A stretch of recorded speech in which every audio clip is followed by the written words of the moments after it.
Glow with kflo joined. You're the first person. Been to Agne. Hi. How are you all? How is everybody? Amy Nelson. Wow, these Kathy Morano, Renee, Bunting, Matt Jacoby. Hi, friend. Hi, Matt Jacoby. Indeed a friend. Thank you, Matt. Helen from Ireland. Brendan Finn, 4 others. Hello from Florida. Ellen. Shayna, I think it is. Hi, everybody. Diana Brandley from Berlin. Grüß Gott. Sally 2300. Stormy, Pennsylvania. Minnie Numa. I messed that up. I'm sorry. Anyway, I want to thank you all. Hi, Norway. Wow. Hi from Pennsylvania. Patsy and Stitches. Hello, everybody. Hi, Wanda. Ciao. Nippy from Dayton, Ohio says hi. Legan, Droll, New York City. Hi, beautiful. Wow. Hi back at you, beautiful. Mary Ann. Hi, Maria. Marsha from Toronto. Carrion from Bakersfield. Roberta from Jersey. Costa Rica. I love your books. Thank you. Bren, houska from Ohio. Colony, New York. Barcelona. I love reading where everybody's from. Folsom, California. Hola, hi from Minnesota. Mary Harding, 604. Hi from France. Blessings from Orlando. What an incredible, hello from Italy. Look at this community on here. God bless, Manhattan Beach. Jim from Arizona.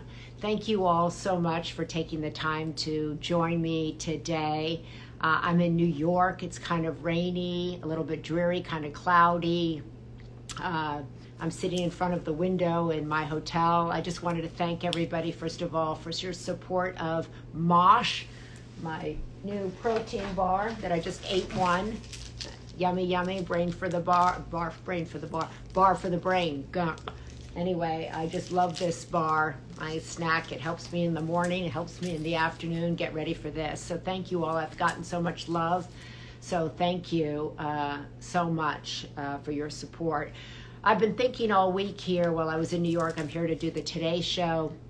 I did a story about women, food, and hormones yesterday and today, which was super interesting, about how to eat for your health, which I'm a big believer in. Also yesterday I did a piece about younger men wanting to date older women. So that kind of got me excited, gave me some hope. Oh yeah, gotta keep it real.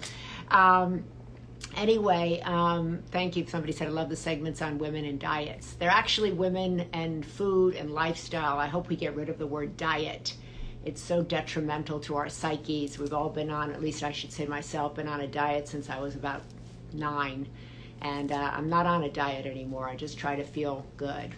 Just try to feel good and feel strong. My hair's out of control.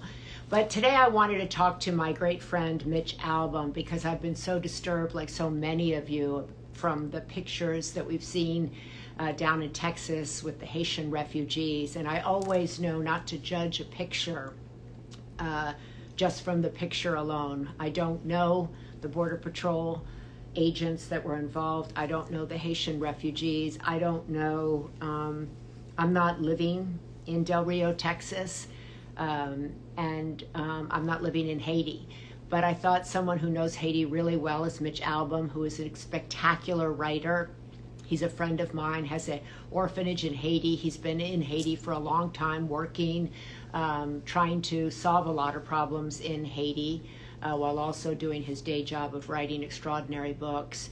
But I thought it would be helpful for all of us, before we rush to judgment, before we start saying send people home or what are they doing here, that we actually try to understand the situation a little bit better. That's certainly my desire. So that's why I asked Mitch to come on today, who knows more about Haiti probably than almost anyone I know. A lot of people in politics say they know a lot about Haiti, but Mitch is actually on the ground in Haiti and knows a lot about it and knows a lot of Haitians.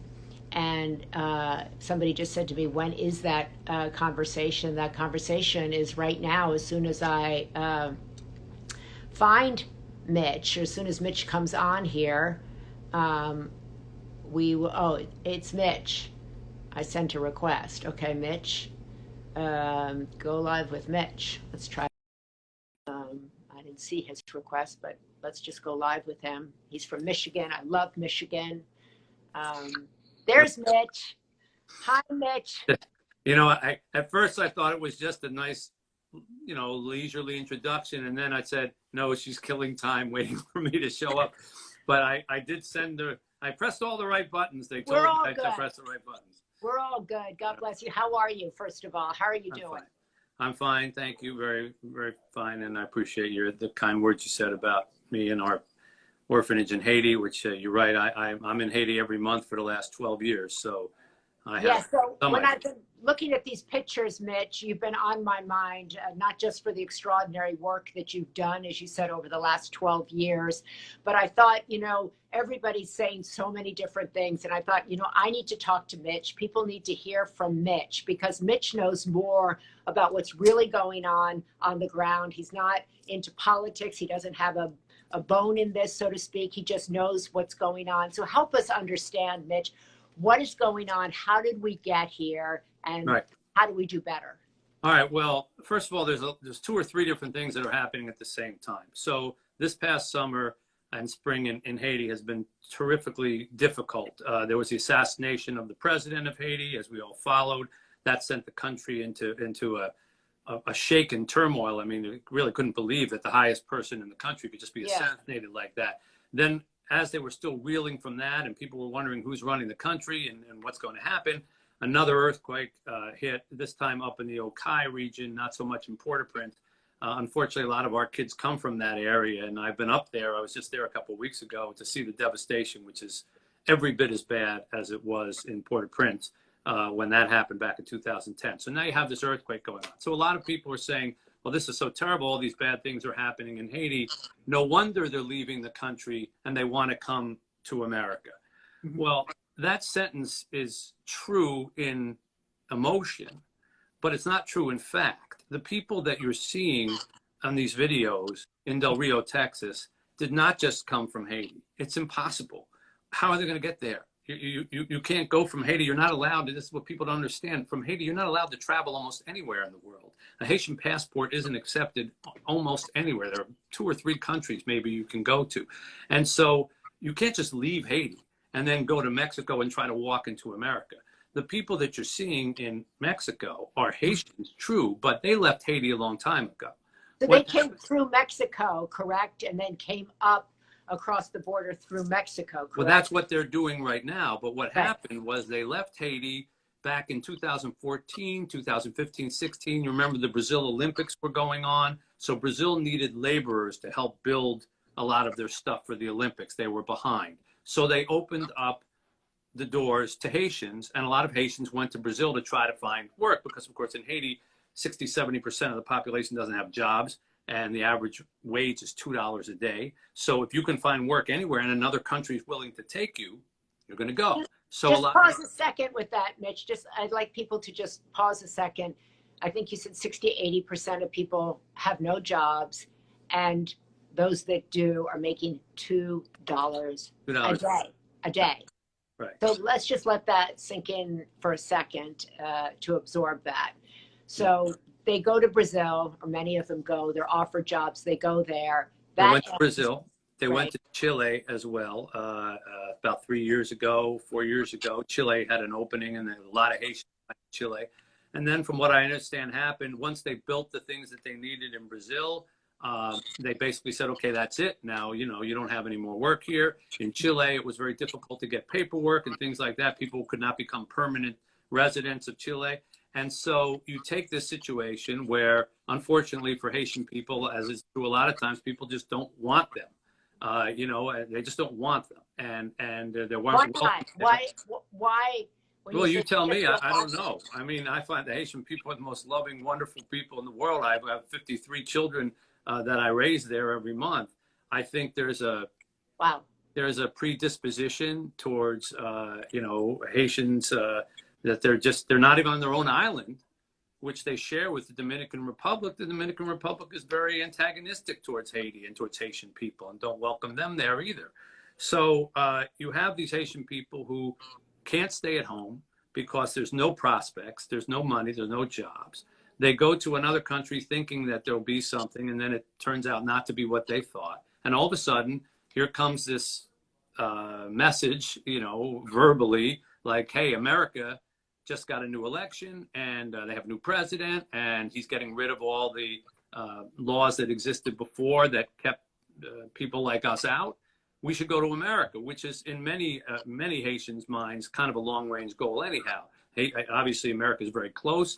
There are a lot of, I think the numbers may have changed, but at one point, a couple of years back, 25% of the Haitian economy, Maria, 25% of the Haitian economy was people outside the country sending money back to their families. Can you imagine that? 25% of the economy was people sending money back to that's how the people got their money, because they had relatives, they had sons, daughters, uncles, brothers, sisters in America earning money and then sending it back to their families to spend it. So America. Mitch, you're saying, just so I could, and you kind of skipped over that you're kind of taking care of 52 kids a month. I also would like to just pause and bow down to you, really, for your extraordinary work. Mitch writes about this on Bulletin, and you can read his columns about his work in Haiti. That's an aside, but it's really life-changing work. His work in Detroit is too, but his work in Haiti has been long, and it's deep, and it's life-changing. But when you say that, so people had heard that, okay, here's a new president, he's going to make it easier to come into this country. Biden, this administration has also offered kind of temporary protection status to Haitians who were here, but that doesn't go to those who are trying to get in here. So there's a confusing message out there. People thought, oh, he's granted temporary protection status to Haitians who are in the United States already, so that must apply to us as well. Yeah. And that was wrong, correct? That's right. And you have to remember, Maria, that we have access, you and I and people here in the States, to all the information in the world. We've got internet, we've got computer, we can find out. So we can read, well, no, the Biden administration really said this, they didn't mean that, it's nuanced, the people we're talking about here don't have access to that type of thing. English isn't their first language.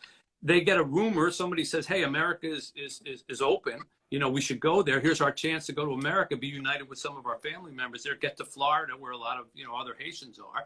They're going to take that chance. They're not going to read the New York Times and Wall Street Journal and say, well, you know, actually Biden said this, or some other people are saying that. They're not quite sending the same message. You know, if we were hungry and we were desperate and we wanted jobs and word came that there was a possibility of getting that in America, we would probably want to follow up on that and go where we thought it was true. Our ancestors coming to America did the same. You know, I know my grandparents and great-grandparents came on the idea that, hey, America is a land of opportunity. When they got here, it was a little bit different than what they heard of, but they were allowed in. Obviously. So just so there's a thing here that says Haitian baseball official. Mitch, can you please get in touch with us? I don't know that organization. Maybe you do, Mitch, but I just saw it come through. Well, how to do that? I will. Okay. Okay. But so now we're seeing the Biden administration saying, okay, we're going to put thousands of Haitians on a plane and send them back. Yeah. What are they being sent back to? What is the right approach here from your vantage point? Because you have a vantage point. You've been there a long time. And these pictures are, you know, riling people up on both sides, and it's complex, right? It's complex what's going on. And as I said at the beginning, I'm not living in Del Rio, Texas. So if you're living down there or near there, I get it that you have a different take than me sitting in New York City. But is the answer flying people back? What's the answer, or what is the partial answer? Well, the flying people back is kind of cruel, because here are people who probably had to go to great lengths to get out of Haiti, went to another part of the world, South America, had to learn a different language, been there for years, and now took a chance to try to come to America. And now it's like a board game where you get returned all the way back to square one. And you saw what happened on the tarmac in Port-au-Prince, Haiti, when a number of dozens of Haitians were being returned, and they didn't like it. And there was a big confrontation and a lot of, you know, fighting and things like that. They don't want to be sent back. They left for a reason. So that's kind of cruel. On the other hand, letting people live like they live under the bridge there is cool. Yeah. But I do want to say this. You know, I saw some, I'm not going to name whom, but I saw some of our government officials come out and say, this is terrible the way that, these Haitians are being treated under this bridge, and we can't allow that. Or this is terrible because there's somebody on a horseback who was taking a picture of whatever. If you really want to talk about terrible, talk about how Haitians have to live all the time in Haiti and come and make a difference in the country in Haiti. Don't talk about one little situation on the bridge. The truth is, the way the Haitians were living under that bridge, I see that all the time in Haiti. That's normal life for a lot of people in Haiti. The areas that I just got back from up in Okai and Jeremy, that's how people were living, in makeshift little tents. But they live that way every single day because there's no aid and there's no help and the government doesn't take care of them. And we were visiting people with no water, no electricity, no access to a clean place to bathe or anything like that. And that's every day of their lives, not underneath the bridge in Del Rio, Texas. So if you want to help Haitians, help Haiti, help Haitians, help Haiti become a better country. When the UN left Haiti a few years ago after the earthquake, and a lot of people don't know this, that's when things started to fall into great disarray in Haiti. For about 6-7 years after the earthquake, things were fairly stable relative to the kidnappings and the danger on the street and the political upheaval because the UN presence was there. When they left, because they said, well, we're here too long now, it's time to go, all of a sudden, all these bad headlines started happening in the last few years. And quite frankly, there needs to be some kind of presence from America in Haiti to try to stabilize things, or otherwise people are going to keep living like they live under that bridge. So how all do the time. You're talking about having a presence. The United States should have a presence. And before I say that, Mitch's orphanage accepts donations. You can contribute to him. You can follow him on bulletin.com, where he writes about his work and about the orphanage. I've contributed to it. I know there's a lot of worthy organizations out there, but his work, as I said before, is life-changing, and they need donations to continue saving lives and helping Haiti rebuild. Now, you're saying, Mitch, here, like, America needs to have a presence. We're fresh off of a botched American presence in Afghanistan, or botched, but Americans saying, look, we don't want to be in these countries. We have people struggling in the United States. We can't get people, vaxxed. We can't get people back to school. We can't get people back to jobs. Why are we talking about Haiti? Tell the audience why Haiti matters to them. All right. Well, first of all, I'm not an advocate for people, for America or anybody else, to go into somebody else's country and say, okay, we're going to run it. Right. Having said that, most Americans probably don't realize that that's exactly what America did for about 15 or 20 years at the early part of the 20th century. We ran Haiti. I don't know if anybody knows that, but from like the end of World War I until into the 30s, we were in charge of Haiti. So we have a history there. We had our responsibility. Yeah, we have a history there. We helped write their constitution. And so it's not like we've had nothing to do with Haiti. They're very close to it. They're an hour and 20 minutes off of our shores by an airplane. They're right on the other side of Cuba. They're important geographically, and they're important in the connection of American history. And I'm not saying we should be in there in some kind of political presence or running their government, but we need to do more than just send some aid too. There is a value to having either us or an international community, the United Nations, or someone there as a guiding force, a set of eyeballs, people keeping track of that things are fair and that things don't get out of hand, because things tend to work better that way until Haiti can get on its own feet. And I'm not absolving Haiti. Anyone who knows the history of Haiti knows that there's a history of corruption within the government that goes back many, many, many years. But Haiti is also the first and only country to have a successful slave revolt where they took back their own country. It's the only time in the history of the world that slaves actually said, we're not putting up with this anymore, and took back their country long before we did away with slavery here in America. And that was in 1804. And they took back their country as the first independently free-run, black country on this side of the world. And for that, they got punished because nobody wanted to deal with them because countries around them, including America, were still using slavery. And they said, we don't want to deal with Haiti. That we don't want to give people any ideas. And so they paid a price for being independent from 1804 going forward. And it seems like they never stopped paying the price.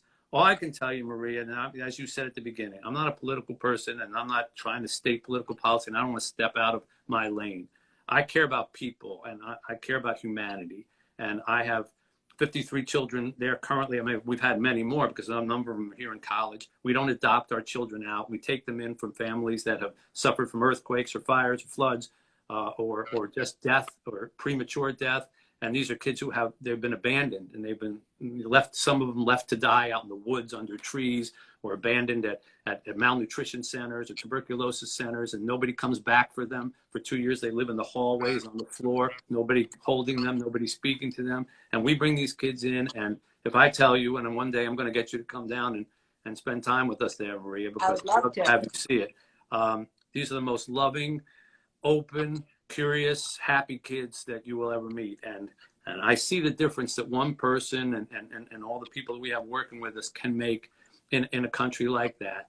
And I see the difference between when you give love and attention to people who have been forgotten and abandoned, how they thrive. And I try to do that on a small level with children. And I think we can do that on a larger level as a country, and stop making Haiti feel like they're always at the bottom of the barrel when it comes to options or alternatives or worldview. They're not a bleep hole country, as they were referred to by a previous president of ours. It's a wonderful country with a great history, and it just needs a break. And the people who are being returned there were people who were trying to find a break in the first place. And it's just ironic that they made this long journey out of their country and up through South America and come to the doors of America, and then are being sent right back to square one in Haiti, where there's no prospects for them and no jobs and no hope. Several people I know asked the question, why should the United States be involved in Haiti? I think Mitch answered that from his vantage point. I think reminding us that we've been involved there. We were deeply involved to the point where, as you said, co-authored or wrote the Constitution there. We were involved. And you're not advocating for the United States to run Haiti. What you're advocating is to help them get on their feet. Mitch is helping individuals get on their feet on a daily basis. And I think I was reading, Mitch, the other day that human migration is really at a high point, 20-year high point. There's just, due to climate change, poverty, joblessness, all over the world. And I've heard of many people say, look everybody's trying to come into the United States. If we make an exception for the Haitians, we have to make an exception for the Central Americans, the Africans, the list goes on and on and on. And so I would like you to speak for a second to this kind of belief that, well, we have to have stronger borders. Those Border Patrol people are doing their job, and we can't just make, exceptions in this case, regardless of our past history. How do you counter that argument? Well, if I had the single answer to that, I would have written up an immigration policy, and I'd be considered the smartest guy in the room. Amen. I think that all anybody looks for from any country is consistency. If I want to go and move to Australia, I can't necessarily, because, they say, well, unless you're bringing something here that somebody in Australia doesn't have, then you're not going to give you citizenship here. I mean, I'm just picking that country out of the blue. Yeah. There are many other ones. And that is the policy of the country. I think what's probably confusing people in our country is that there seems to be, depending on where the border is, or depending on where you're coming from, there's one policy here, there's another policy there. There's I live in Detroit, so we're actually north of Canada, as you know, and we drive back and forth to Canada on a daily basis here, because Windsor, Canada is 5 minutes across the tunnel. We've got people who have families, they haven't been able to see them for a year and a half because of the COVID thing. You literally are 5 minutes away and you can't get across the river between us and Canada. And yet then they see the southern border and people are just literally walking through. And then I know when I try to get some of my kids who are sick or need medical care, try to get them to come to America, I know the process I have to go through. I've got to go to the embassy. I've got to talk to people left and right, file paperwork there in Haiti. And many times we don't get approved, even after all of that, to try to just get somebody to come get a medical visit. And yet there are other cases where you see people are on the southern border are just being given, asylum or an appointment and come back in 3 or 4 years and we'll check Yeah. on your asylum case. And meanwhile, you can live here in the country. So I understand why people are saying, what is the immigration policy of the United States of America? When, I think many people labor under the idea that you come here, you do your paperwork, you wait 7 years, and you can become a U.S. citizen. Because we remember our grandparents telling us that's how it worked or whatever. Yeah. But it isn't that simple. There's like level here, level there, level here, level there, exception to this, exception to that, green card, visa, asylum seeking, appointment, people who come across and just are lost to the system. So I think like anybody else, most Americans just want to know what's the official policy. And if that's it, all right, then that's what we want to stick by. But don't have a different set of rules for this group or that group or this time or this moment in time. And I think that's probably where most of the frustration comes from. I think that so consistency in any relationship is the most important thing. Trust, consistency, and being able to count on the other person. And I think there is so much confusion, you're right, between this administration, the prior administration, what's the temporary protection status, what's asylum, who can come in, how do you get in? And so for those kind of also yelling about the, they see this picture, this one picture of a Border Patrol agent and beating a Haitian refugee, and everybody screaming at the Border Patrol person, screaming at the Haitian thing. And it just shows the divide is in the picture almost. Right. What do we say? Do we say like, that is a picture in a moment? Let's not focus on the picture. Let's focus on the policy. Let's focus on where these people are going and how we can help kind of get them on their feet? Or do we say, outrage, No. focus on the picture? My humble opinion is, and having worked in journalism for many, many years, I understand how a picture can be misinterpreted, how a quote can be misinterpreted, how a moment in time can be misinterpreted.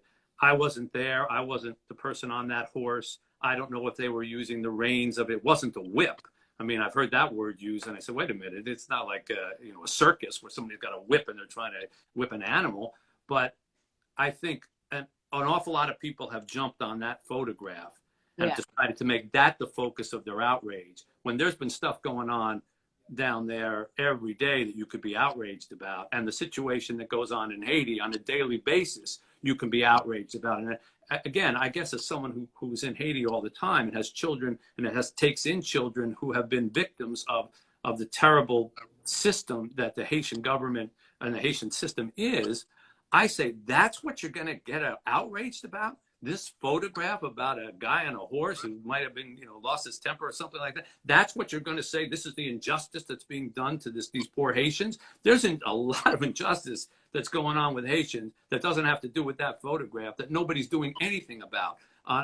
When we went up to Okai and to Jeremy and delivered to the families of some of the kids that we've taken in who lost their homes, that were flattened. I mean, I saw, rubble. It was just rubble of what people used to live in, and they had nothing and weren't eating anything. And we bought food, we bought tents, we bought everything we could carry, bags of water and solar lights and things like that, whatever dent we could make. And I said to them, so who's come here to help you?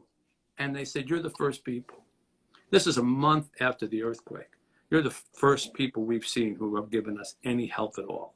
Now, that's something to be outraged about. If you want to help Haitians, try to figure out how is it that me, coming from Detroit and traveling, with our group I took some of my kids with me and traveling up 10 hours car ride distance up to these towns and going through these little areas with stuff on our backs, and we're the first people that they've seen to get any help at all after a month from the earthquake.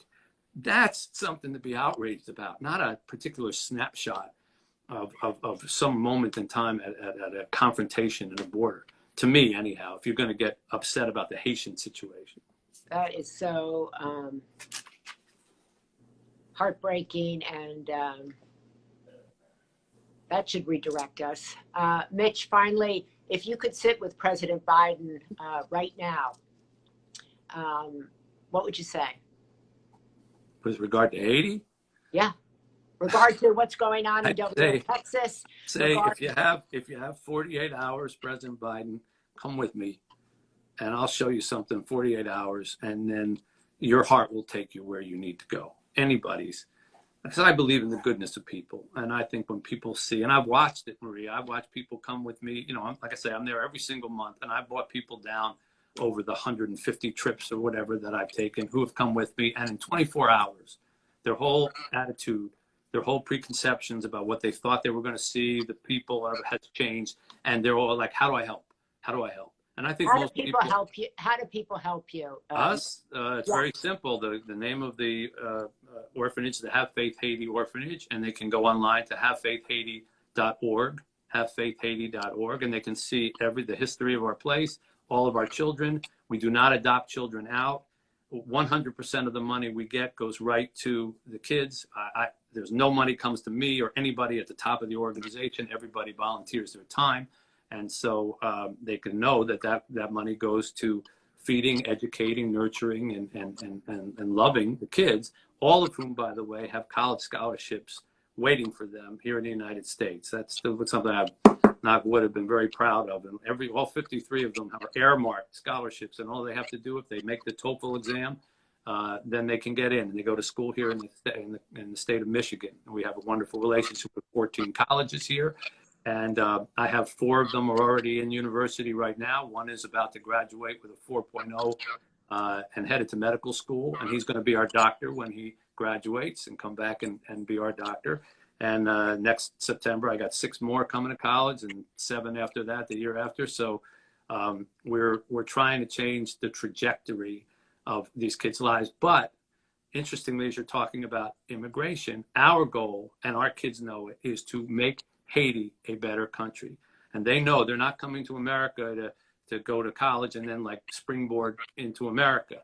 They are obligated to return to the orphanage after they're done with their education and work at the orphanage for 2 years and make the orphanage a better place. And then they go into Haiti and make Haiti a better country. That's how you improve a country. That's how you stop races of immigration trying to get to our borders, because there's no hope in theirs. Now, the average Haitian doesn't want to live in America because American land is better or American weather is better or anything. It's quite the contrary. Haiti's a beautiful country. Haiti's got great weather if you like warm weather.